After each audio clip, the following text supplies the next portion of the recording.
La Belgique serait d'ailleurs à ce propos la championne du monde des impôts. Selon un nouveau rapport de l'OCDE, l'Organisation de coopération et de développement économique, notre pays est celui où la charge fiscale est la plus élevée, avec évidemment pas mal de conséquences pour les travailleurs et pour les entreprises. On voit ça avec Gauthier Falk et Marius Chaudet.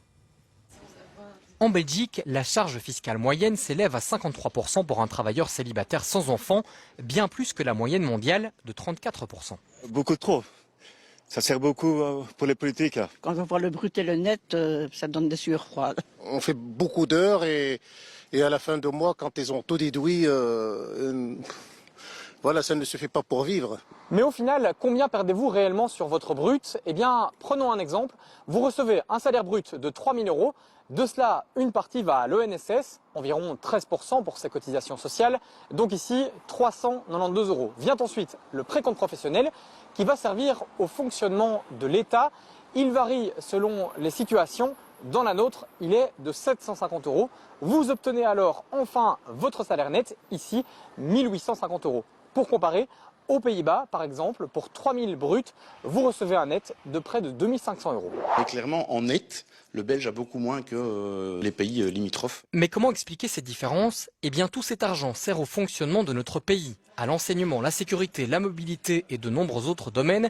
Ils sont financés par votre précompte professionnel. Le reste de ce qui est retiré de votre brut va aux cotisations sociales. On sait qu'en Belgique, on a un système de sécurité sociale qui est quand même très performant. Ça paye tout ce qui est invalidité, tout ce qui est maladie, tout ce qui est visite chez le médecin. Ça permet les allocations familiales, ça permet la pension, ça permet pas mal de choses au niveau du social. Mais une partie de la charge fiscale est aussi supportée par les entreprises. Revenons à notre exemple. En plus de votre brut, votre employeur doit lui aussi payer des cotisations sociales, 30% de votre salaire, ici donc 900 euros. 900 euros plus les 3 000 de votre salaire, le coût salarial de l'entreprise est donc très élevé, c'est un frein à l'embauche.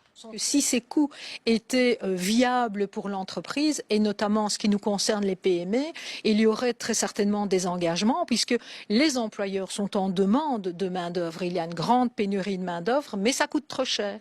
L'Union des classes moyennes plaide donc pour une révision de l'indexation automatique des salaires. Actuellement, le coût horaire en Belgique est de 41 euros, 14 de plus que la moyenne européenne.